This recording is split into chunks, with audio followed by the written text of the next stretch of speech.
आप सभी का इस कार्यक्रम में हार्दिक स्वागत है। ऐतिहासिक दृष्टि से वर्तमान ग्वालियर का नाम गोपालाचल पर्वत, गोपात्री दुर्ग एवं ग्वालिका ऋषि की तपोस्थली के नाम से ग्वालियर जाना जाता है। अपने गौरवपूर्ण इतिहास, कला, संस्कृति, सामाजिक सौहार्द तथा राजनैतिक उत्कर्ष के लिए प्राचीन काल से ही संपूर्ण भारत में महत्वपूर्ण स्थान रखता है।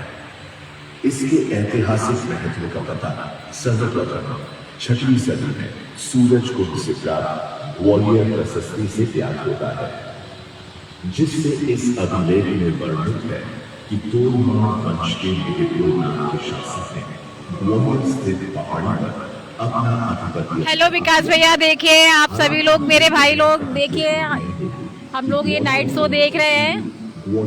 यहाँ पूरा ग्वालियर का पूरा इतिहास बताते हैं, आप लोग सुनिए। द्वितीय शताब्दी से स्थापित किया, जहाँ पर महाकवि भवभूति द्वारा मालती माधव नाटक का रंगमंच एवं रचना की गई। तदुपरांत ग्वालियर एवं ग्वालियर दुर्ग पर गुर्जर प्रतिहार, कच्छपहार, परवर्ती प्रतिहार, आप लोग सुनिए ग्वालियर का पूरा इतिहास। वंश अस्थायी रूप से समय समय पर मुस्लिम शासक एवं सिंधिया शासकों द्वारा स्वतंत्रता प्राप्ति तक ग्वालियर पर अनवरत शासन करते रहे हैं।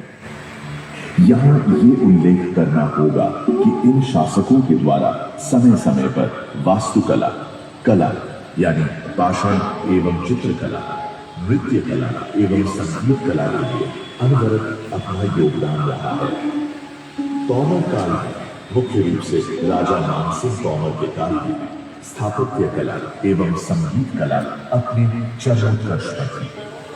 ध्रुपद गायन की उत्पत्ति राजा मानसिंह के द्वारा मानी जाती है। तभी से ग्वालियर गायन के लिए ग्वालियर घराना के नाम से प्रसिद्ध है।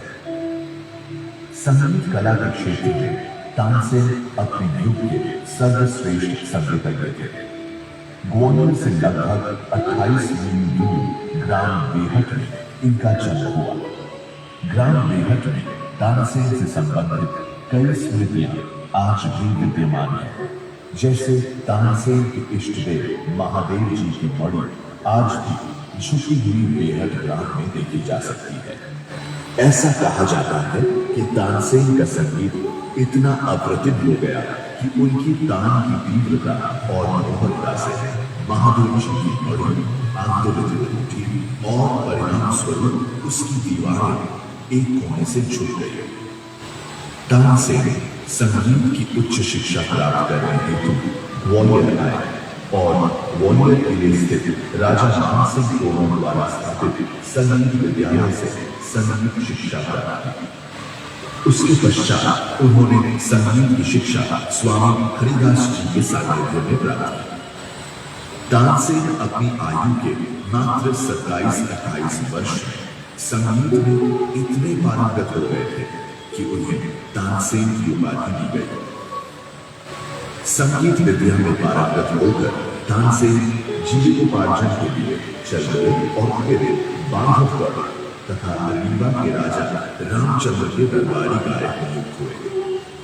तानसेन की ख्याति अकबर तक पहुंच चुकी थी और उन्होंने तानसेन को आगरा लाने के लिए जलालुद्दीन को चीखों भेजा। तानसेन की असामान्य संगीत निपुणता से बादशाह अकबर अति प्रसन्न हुए और उन्हें मियां की उपाधि से विभूषित कर अपने नवरत्नों में स्थान दिया। आज सांध्यकाल हम 5 रागों का प्रतिपादन प्रस्तुत कर रहे हैं, जो मियां तानसेन द्वारा रचित माने जाते हैं। ये सभी राग हिंदुस्तानी संगीत में महत्वपूर्ण स्थान रखते हैं। राग दीपक। ऐसी किंवदंती है कि कला पारखी अकबर तानसेन की संगीत कला में डूब गए। अकबर पर तानसेन का ऐसा पक्का रंग सवार देखकर दूसरे दरबारी गायक जलने लगे। दरबारी गायकों ने तानसेन विनाश की योजना बनाई। वह सब लोग बादशाह के पास पहुंचकर कहने लगे, हुजूर, हमें तानसेन से दीपक राग सुनवाया जाए और आप भी सुने। इस राग को ठीक ठीक तानसेन के अतिरिक्त और कोई नहीं गा सकता। बादशाह राजी हो गए और तानसेन को दीपक राग गाने का आदेश दिया। तानसेन ने प्रथम बादशाह से विनय किया कि दीपक राग से अनिष्टकारी वातावरण प्रकट हो जाएगा, इसलिए उसका गाना ठीक नहीं रहेगा। पर अकबर नहीं माने और उन्होंने जिद की, जिसके परिणाम स्वरूप तानसेन को दीपक राग गाना पड़ा। राग जैसे ही शुरू हुआ, गर्मी बढ़ी और धीरे धीरे वायुमंडल अग्निमय हो गया। सुनने वाले अपने अपने प्राण बचाने को इधर उधर छिप गए, किंतु तानसेन का शरीर अग्नि की ज्वालामयी लपटों से जल उठा। उसी समय आप लोग सुनिए, पूरे ग्वालियर के इतिहास बता रहे हैं। राग मेघ मल्हार गाकर उनके जीवन की रक्षा की। राग दीपक भारतीय शास्त्रीय संगीत के 6 मौलिक रागों में से एक है।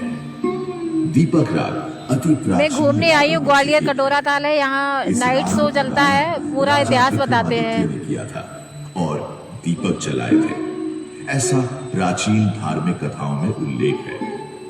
संगीत शास्त्रानुसार दीपक राग हाँ, मैं भी सुन रही हूँ। पूर्व मुख से उत्पन्न हुआ है।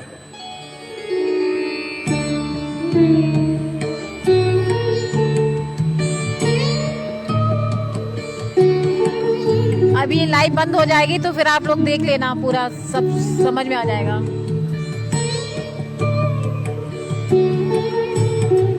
छत्रपति शाह